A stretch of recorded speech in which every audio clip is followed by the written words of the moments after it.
Hi folks, welcome to Essential True Crime, where we explore the darker corners of history and occasionally test the limits of my sanity. Earlier this summer, I decided it was time to level up this channel. No more sitting at home talking about true crime. Oh no. I was going to visit the places, walk the haunted floors, breathe the spooky air, possibly get stared at by a ghost with boundary issues. My first destination, only the home of America's most infamous and gruesome murders, the Lizzie Borden house in Fall River, Massachusetts. I was ready.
I pulled up to the Lizzie Borden house at 10:14 a.m.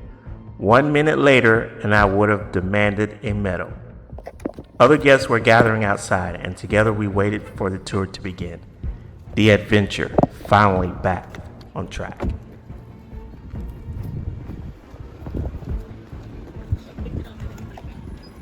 Is everyone checked in for the tour? I just arrived. What do I need to check in? Check in. See, I just need your name, but give me a second while I pull up my. All right. Edward Goodley. Okay. Do you have a public restroom? I do, yeah. Here, let me get you checked in real quick, Edward, and then I'll guide you to the restroom. Edward, you're just one? Yep. We have a bathroom right inside. Just straight back. Thank you. Okay.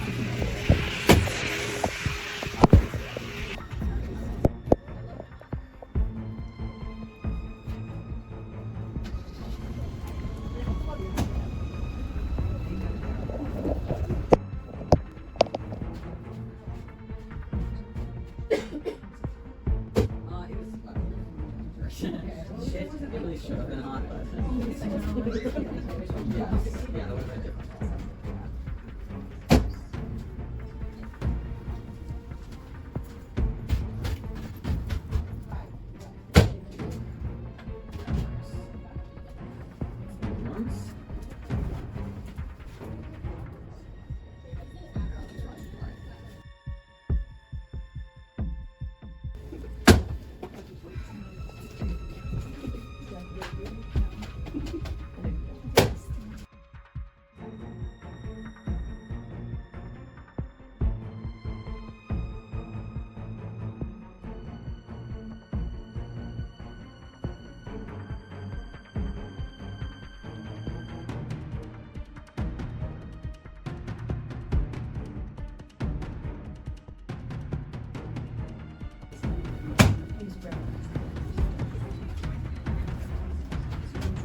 The tour kicked off with a couple of housekeeping notes.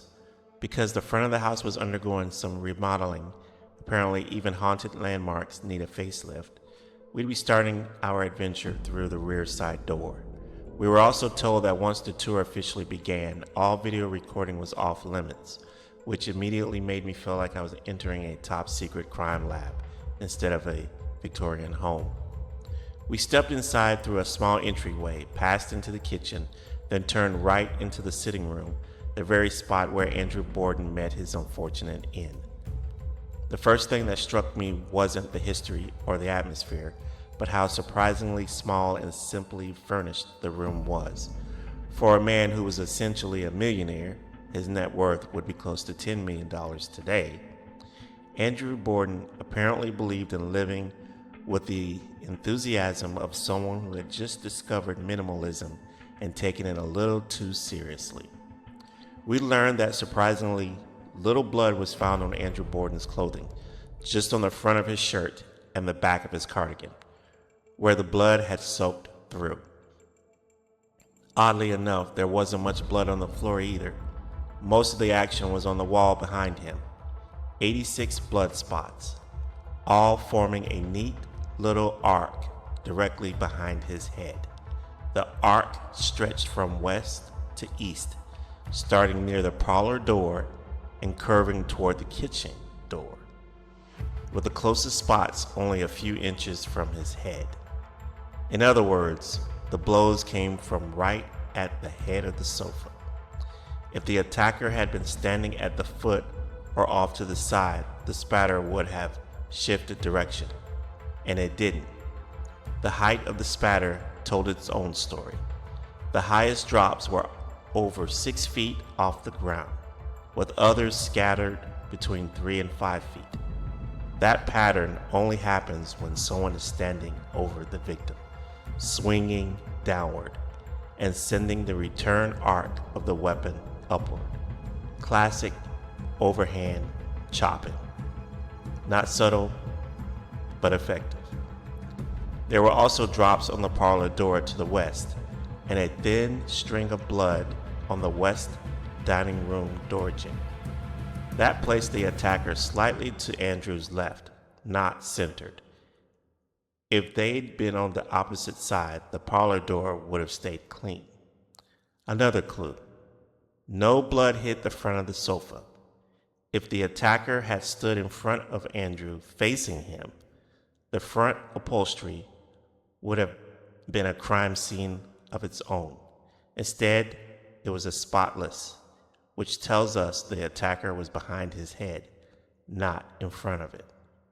Finally, 2 pools of blood were found directly under Andrew's head, confirming he was struck exactly where he was found. He wasn't moved, dragged, or rearranged. He was attacked while laying back, likely asleep or close to it. Why the attacker stayed clean. One of the most surprising things we learned was that the killer could have delivered every single blow to Andrew Borden and still walked away looking like they just folded laundry. Here's why. The result. The attacker could deliver every blow and still end up with little to no blood on their clothing. Exactly what the forensic evidence shows. Even with all the evidence, it's still hard to wrap your head around the idea that an attacker could walk away without at least some blood on them. You'd expect Lizzie to have had at least a few drops on her right side. A stray fleck, a tiny mist, something. But the forensic pattern shows that the blood simply wasn't traveling in her direction. So in the end, yes, she's essentially lucky, incredibly lucky. The kind of luck where every drop of blood decided to fly in the opposite direction. The furniture acted like a personal shield, and physics itself politely cooperated. If Lizzie was the attacker, she managed to stand in the one spot in the entire room where the laws of spatter dynamics worked entirely in her favor.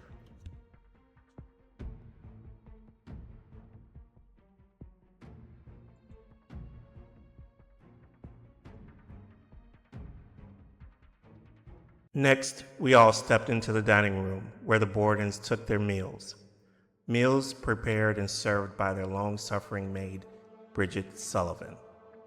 The Borden sisters, however, never bothered to learn Bridget's actual name. They simply called her Maggie, the name of their old maid. A bold choice, really. Why trouble yourself with new names when you can recycle the old ones like Victorian Tupperware? We learned that the Borden's final meal was breakfast on the morning of Thursday, August 4th, 1892. Leftover mutton reheated into mutton broth, accompanied by Johnny cakes, coffee, and bananas. A menu that suggests the Borden's were either extremely frugal or actively trying to build immunity to foodborne illness. The mutton had been reheated and reused for several days, long enough that even the household stomachs began filing quiet complaints. Still, the Borden's persisted. Waste not, want not, or in this case, want not to be violently ill.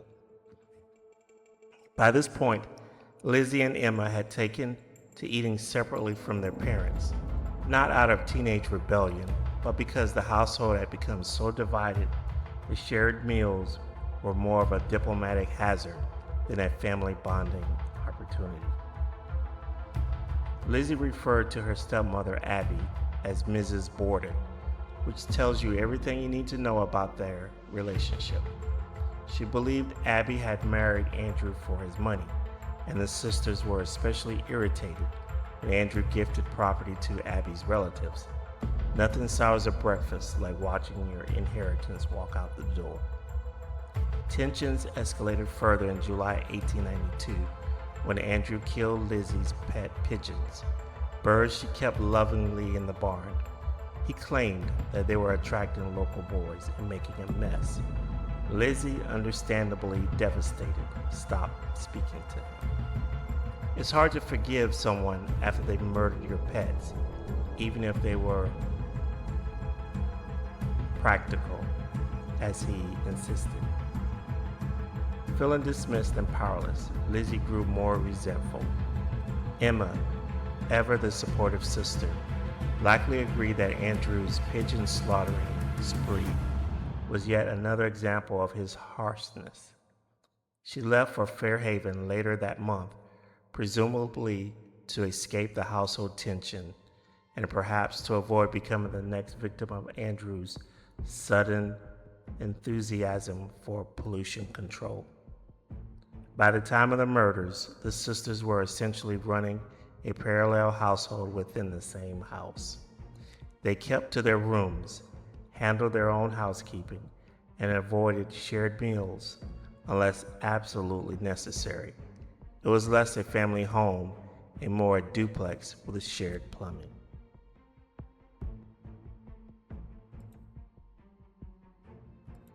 We then stepped into the parlor, the room where grief, propriety, and suspicion all politely bumped elbows.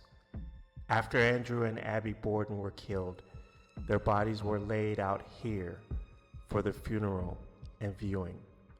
In true Victorian fashion, the parlor was reserved for guests and solemn occasions, which made it the perfect stage for the family's public tragedy. Nothing says respectable mourning quite like lace curtains and a faint smell of scandal. The Borden's were experts at maintaining appearances. The parlor, with its polished furniture and portraits staring down in judgment, was the crown jewel of that facade, a place meant to impress visitors while quietly concealing the emotional mildew underneath. It soon became the gathering spot for neighbors, reporters, and anyone curious enough to peek behind the velvet drapes of decency. It was also where Lizzie was questioned by police. Sitting primarily among the dollies and family heirlooms, the questions were straightforward enough. What was she doing when her father was killed? Had she seen anyone enter or leave? Why hadn't she heard anything unusual? and, of course, the ever-popular inquiry about her clothing, because nothing spices up a murder investigation like a suspicious wardrobe change. Lizzie's answers were calm but inconsistent, a performance of poise that only deepened the mystery. There she sat, framed by lace and family portraits, describing a morning of unimaginable violence with the composure of someone discussing the weather. The parlor, once a symbol of refinement, had become the most unsettling room in Fall River, where civility met chaos, and neither came out looking good.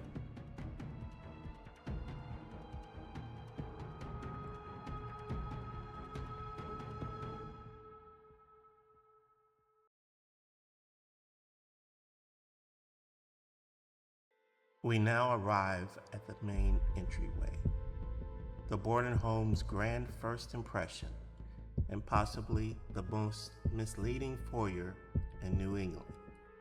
From here, Victorian visitors would have admired the polished woodwork and tidy respectability, blissfully unaware that just a few steps in any direction lay enough family tension to power a small mill town. This was the crossroads of the house. To the left, the sitting room, where Andrew met his unfortunate end. Straight ahead, the staircase leading directly to the guest room, where Abby was found. And anywhere else, creaking floorboards, ready to betray even the lightest footstep. It's the sort of layout that makes you wonder how anyone could commit two murders unnoticed, unless, of course, the house itself was too polite to speak at the wrong moment. And here we have the front door, the Borden'S home. Its official gateway to both polite society and utter chaos. This door was famously triple locked, a level of security that suggests either extreme caution or a deep mistrust of the neighborhood. On the morning of the murders, the door put on quite a performance. When Andrew returned home, Bridget struggled to open it because one of the locks jammed, prompting Lizzie to let out a mysterious laugh from upstairs. The front door is also significant because it highlights just how awkward the house layout was. Anyone entering through it would immediately see the sitting room, where Andrew was later found, and the staircase leading straight to the guest room where Abby lay. It's the architectural equivalent of a spoiler alert. If a stranger had committed the murders, they would have had to stroll right through this very doorway, past half the house, and somehow leave without anyone noticing. The door, however, remains tight-lipped on the matter. Now, if you'll direct your attention upward carefully, because these stairs have seen more drama than a Victorian novel. This is the famous staircase leading to the guest room. It's narrow, creaky, and positioned so awkwardly that anyone walking up it would practically make eye contact with Andrew Borden's body in the sitting room. Imagine trying to sneak around this house. This architecture itself tattles on you.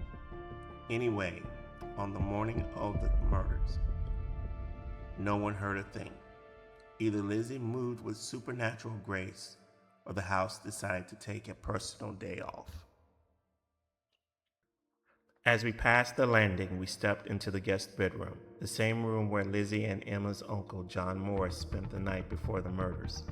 Morris had been making the rounds, visiting family he hadn't seen in months, now that he was back in the area.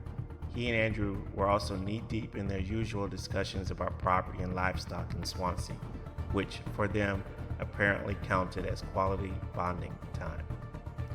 John ate dinner with the family, lingered in the sitting room with Andrew and Abby until 10 p.m., and then retired to this very guest room.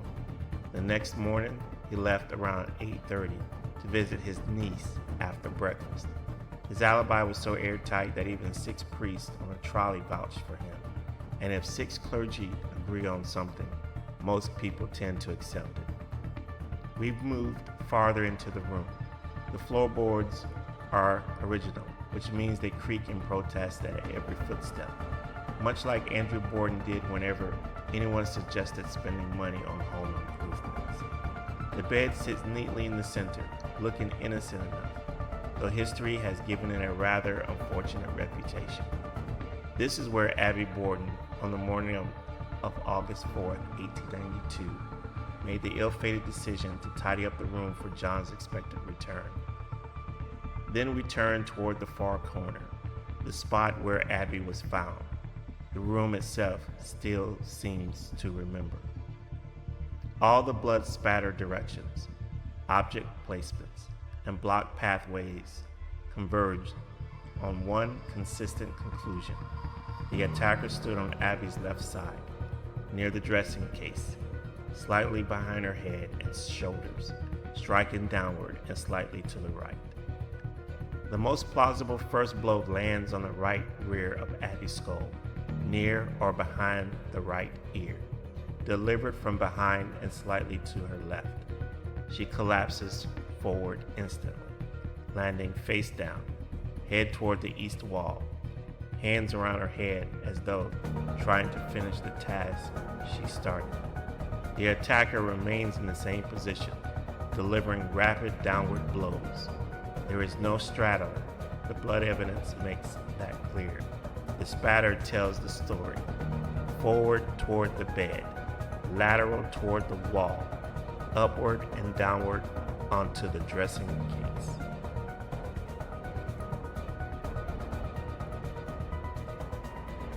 A chair behind Abby's head blocks spatter and confirms the attacker's stance. Abby dies quickly, the blood beneath her clots in place. The entire attack likely took no more than 2 minutes, a shockingly brief moment that changed everything. We let the quiet settle for a moment before stepping out of the room and heading towards Lizzie's bedroom, the floorboards groaning their familiar commentary beneath our feet.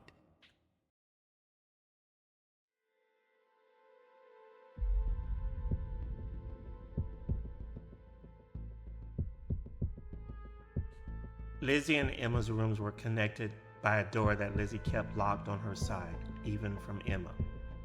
In a Victorian home where privacy was usually optional and doors were mostly decorative, this was a statement. It suggested Lizzie valued control, quiet, and perhaps not being interrupted by her older sister. Lizzie's room, which she'd recently taken over from Emma, sat right next to the guest room where Abby was killed. Convenient for housekeeping, inconvenient for alibis. Lizzie claimed she heard nothing. No scream, no fall, no anything, despite being only a few feet away. Bridget was outside washing windows, so Lizzie was the only person indoors with a front row seat to the silence. The dress she later burned also came from this room, making it a potential storage space for evidence, or, depending on your perspective, a very small incineration department. Because Lizzie placed herself in her room during key moments, investigators used it to test what she could hear, see, or plausibly ignore. Her bedroom became the timeline's anchor point, the place where everything either made sense or didn't. Emma's room, by contrast, was the quiet one, reserved, orderly, and calm, much like Emma herself. She was the dutiful sister, the peacekeeper, the one who got responsibilities while Lizzie got privileges. Emma was away in Fairhaven during the murders, leaving her room untouched and her alibi spotless. It remains the calmest room in the house and one of the most revealing.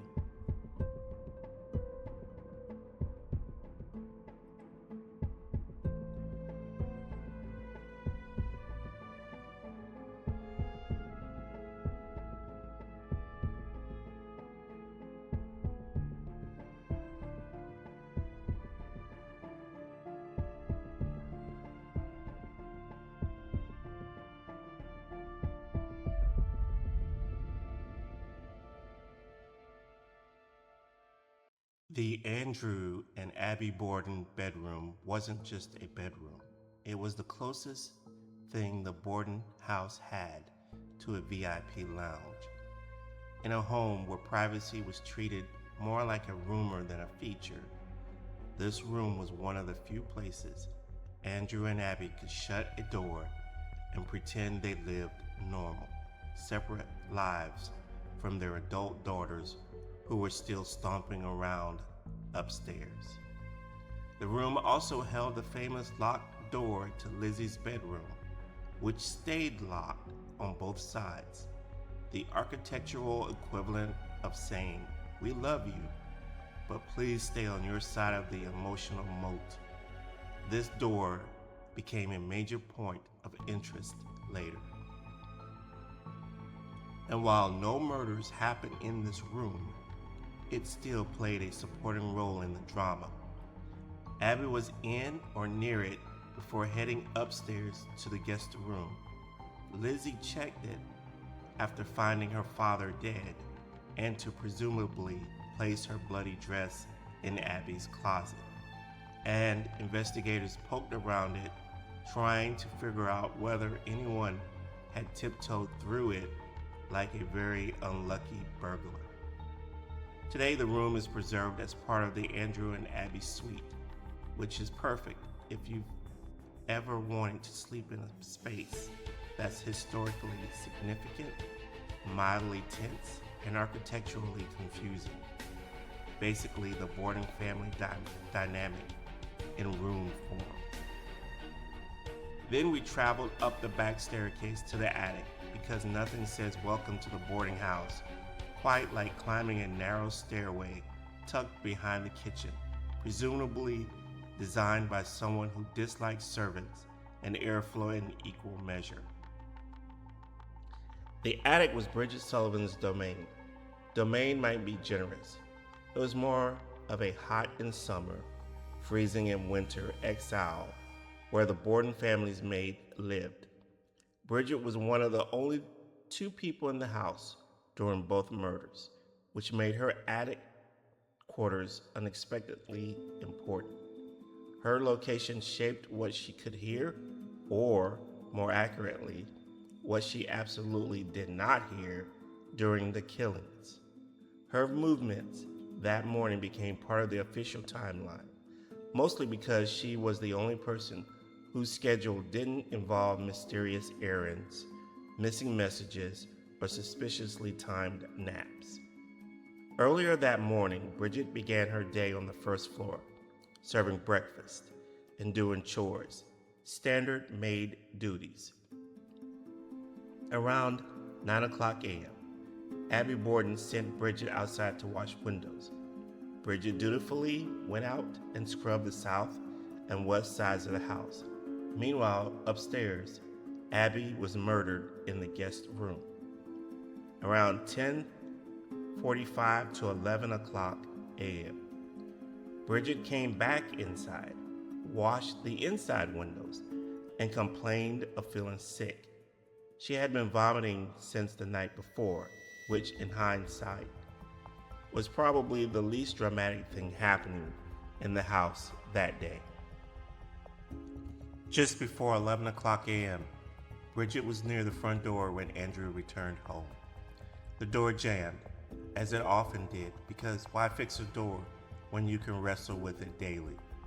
Bridget struggled with the lock and heard a suppressed laugh from upstairs, which is never a comforting sound in any household, let alone this one. After this, Bridget finally went up to the attic stairs to rest. Feeling ill, she climbed the narrow back staircase behind the kitchen, reached her attic bedroom, and lay down blissfully unaware that the house was about to become even more chaotic. Around 11 o'clock to 11:10 a.m., while resting in the attic, Bridget heard nothing unusual. She did not hear Andrew being attacked. She did not hear movement on the second floor. She did not hear Lizzie call out until later. In short, the attic was acoustically loyal to her. It revealed nothing. Eventually, Bridget came down the attic stairs after Lizzie called out. Maggie, come down. Father's dead. Bridget got up, descended the same staircase, entered the first floor sitting room, and saw Andrew's body. Lizzie promptly asked her to go get the doctor because even in a crisis, someone had to run the errands. Next, we descended the narrow stairs to the kitchen because in the Borden house, every staircase seemed designed to remind you that comfort was not a family priority. The kitchen was part of the downstairs living space where Bridget prepared meals and tried with varying degrees of success to keep the household running smoothly. It was the unofficial headquarters of the daily routine, breakfast, chores, and the ongoing negotiation of who was annoyed with whom. It was also one of the few rooms in the house that actually worked as intended. Andrew refused to install modern amenities. No indoor plumbing, no electricity, not even after remodeling. The family used chamber pots and a two-stall basement privy, which did wonders for household morale. Lizzie and Emma famously saw the home as a prison, and honestly, if your bathroom involves stairs and a bucket, the metaphor writes itself.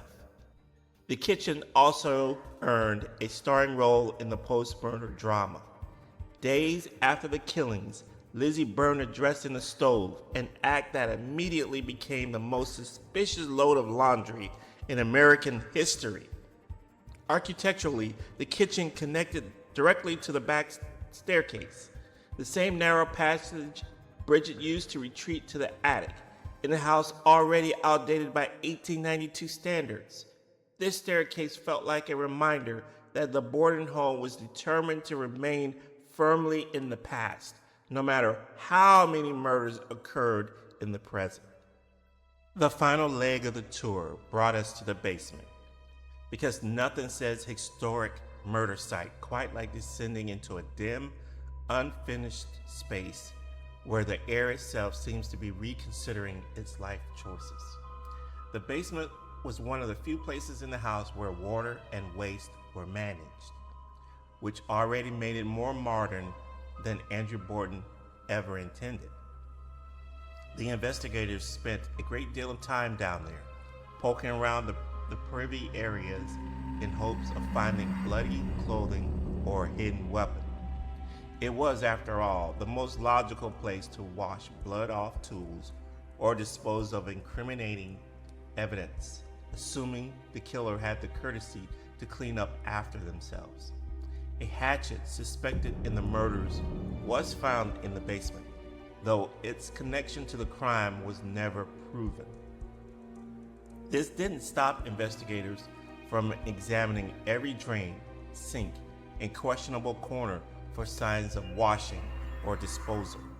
The basement quickly became the forensic equivalent of a treasure hunt, except the treasure was hypothetical and everyone was very tense. The most significant discovery was a pail of bloody rags. The investigators dismissed it almost immediately, accepting Lizzie's explanation that there were menstrual rags. Modern analysts considered this one of the investigation's greatest missteps, as the rags might have indicated cleanup, hidden evidence, or at least a reason to ask one or two follow-up questions. The basement was also important because it was the only place in the house where blood cleanup could realistically occur, yet investigators found no proof that anyone washed or disposed of bloody clothing there, an absence of evidence that somehow managed to be both suspicious and unhelpful. This concluded our tour. We were allowed to disperse and roam around the attic for a time. After being in the home, I felt fairly confident that Lizzie did commit the murders. That Lizzie indeed murdered her stepmother. That Lizzie indeed murdered her father. And after giving it careful thought and consideration, I strongly believe this is how she would have done it.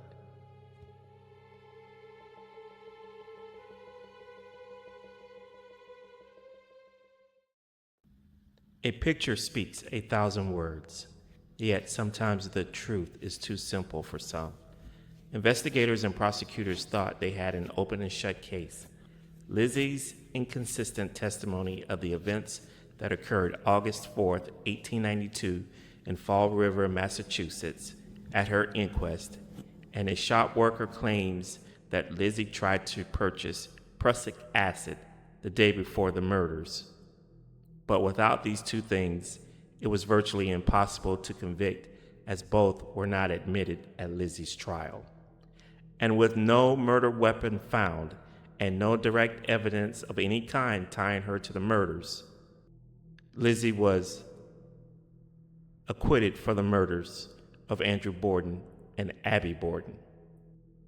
But the investigators and prosecutors had direct evidence right in front of them. The pail of bloody rags and the hatchet placed in a bucket of ash.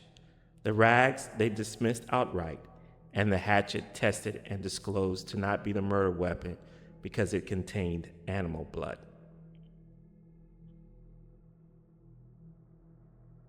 The house is suffocating under the August heat. The air hangs heavy, unmoving, as if the walls themselves are listening.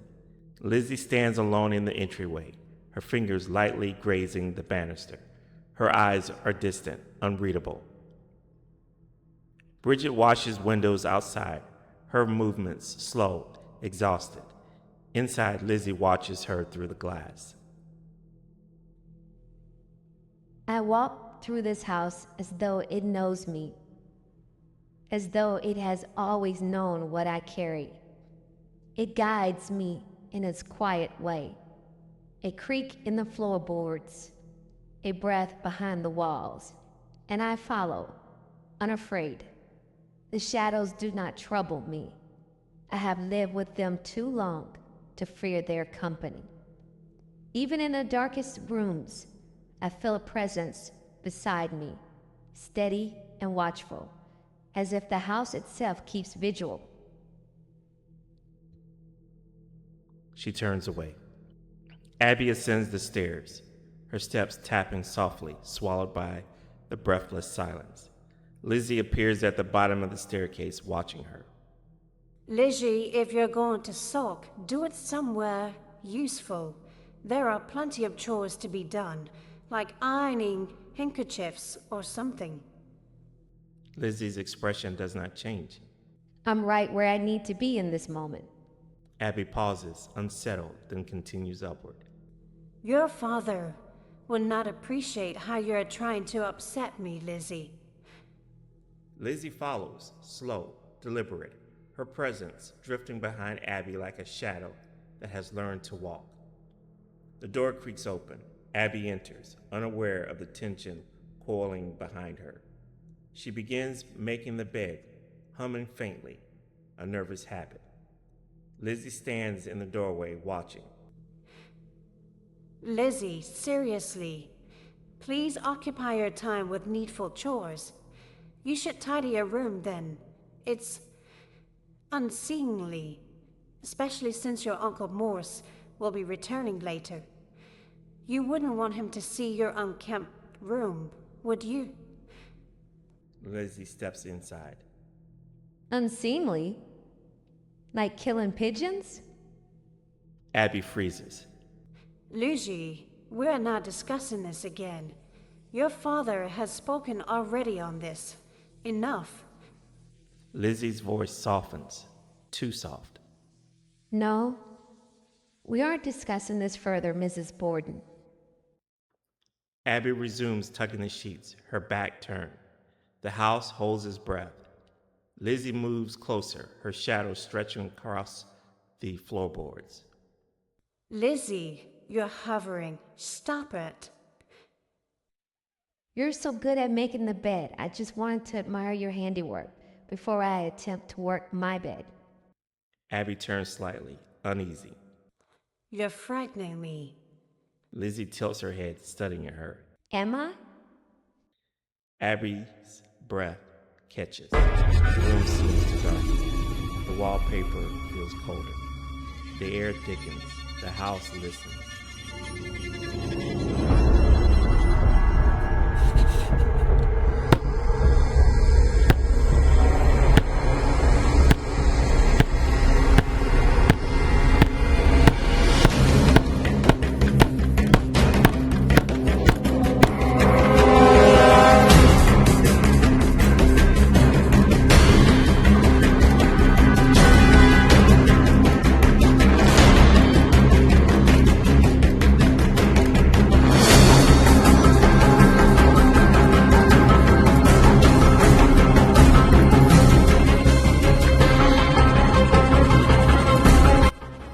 The room is unnaturally still. The wallpaper seems to pulse with memory. Lizzie stands over Abby's fallen form, breathing slowly, evenly, as though she has stepped into a role she has rehearsed in silence. Her hands tremble only once. She forces them still. You should have stayed downstairs. She looks around the room, the bed half made, the sheets disturbed, the air thick with the echo of what has happened. Lizzie kneels, her face unreadable. You always said I lacked discipline, Mrs. Borden. She rises, composed. The house creaks, a long, low groan like a sigh. Lizzie freezes. You heard nothing. No one heard anything. She steps backward, leaving the room as quietly as she entered. Lizzie closes the guest room door. Her fingers linger on the knob. She whispers to the house. Keep it. Lizzie's room. Moments later, Lizzie enters, locking the door behind her. She stands before her wardrobe, staring at her dresses. Her breath shakes, not from fear, but from the weight of decision. She selects a dress, holds it to the light, studies it. Clean enough? She changes with ritualistic precision, folding her discarded body clothing with eerie calm. Her eyes drift toward the locked door, connecting her room to Emma's. She touches it gently. Emma, you always said I needed space. The basement is cool, dim, and damp. Shadows cling to the walls like living things. Lizzie descends the stairs, carrying a small bundle. She pauses at the bottom, listening. Nothing. She moves to the wash area, her movements deliberate. She dips her hand into the basin. The water ripples, darkening slightly. She watches the ripples fade. You keep secrets well. She places the bundle into a pail. Rags, fabric, something else. She covers it. Then she begins cleaning the bloody hatchet in the pail of water. No one will ask. The house seems to exhale.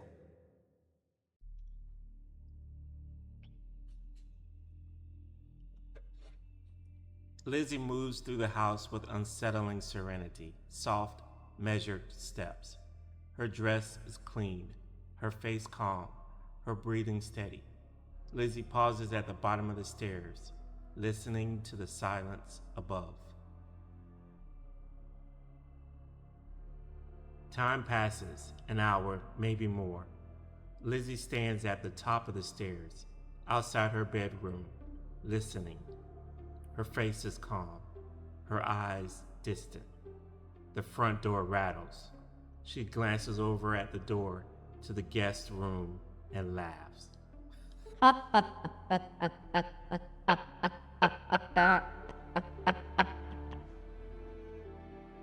This is the outburst Maggie heard coming from the stairs as she struggled to open the front door. Andrew enters, weary. Lizzie? Must he bar the door? Again? What mischief are you hiding now? It sticks. Bridget struggled with it. Andrew sighs. And where, pray tell, is Mrs. Borden? Lizzie's lie is smooth, practiced. A summons was brought to her. She was called away. Andrew frowns. Who? If they mattered, I'd know. I made no inquiry. Andrew rubs his forehead. One day your antics will be the death of me, child. Lizzie steps closer. Desires oft prove a double-edged sword. Andrew stares at Lizzie before traveling through their entryway and sitting room to reach the back stairs leading up to his bedroom. Lizzie turned her attention to Bridget. Are you planning to go out later? I know, Miss Lizzie. I'm not feeling too well. While I'm faced with the windows at the suit herself, I need to take a wee rest before I start the supper. That suits me well enough. Bridget lies on her narrow bed, sweating, sick, exhausted. She hears nothing. Not a cry, not a fall, not a whisper. The attic keeps its silence. Andrew returns from his bedroom, places his key on the mantle of the fireplace, and settles onto the sofa, exhausted. Lizzie stands behind him, watching. Lazy. Newly saniar. No duties to occupy. I was ironing handkerchiefs earlier. I'm taking a bit of a respite now. I see. Lizzie's voice is soft, almost kind. Father, if it pleases you, I shall remove your boots. Andrew opens his eyes, confused. Lazy, spare yourself the trouble. I'm perfectly capable of removing my own boots. Lizzie steps closer. Her shadow falls across her. The house listens. I insist. I extend my hand, for obligation calls me to it. Andrew stares at Lizzie intently as she kneels to remove his boots. The air thickens. The room darkens. Some time has passed and Andrew is asleep on the couch. Lizzie awaits in the kitchen, listening for his snoring. Andrew shifts uneasily in his sleep. He begins to snore.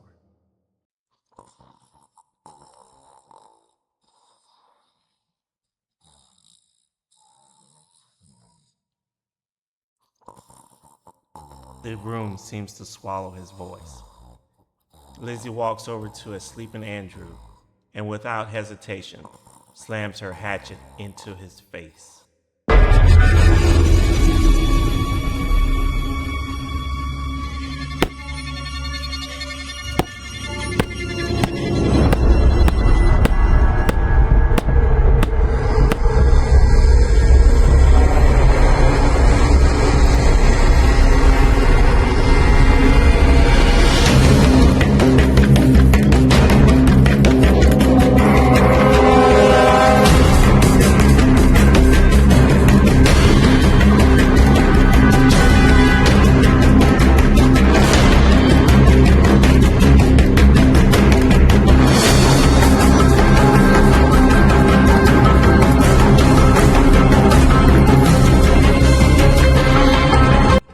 Lizzie stands over Andrew's still form. Her breathing is steady, her face serene. You might have shown a softer hand. She steps back, surveying the room.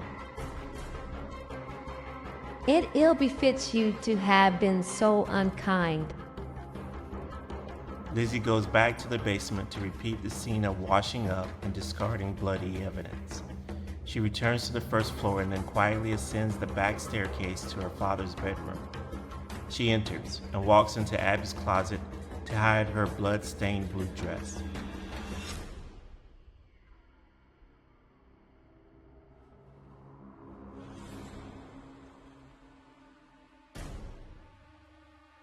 She quickly exits and descends the back staircase and stops at the entryway to call out to her maid.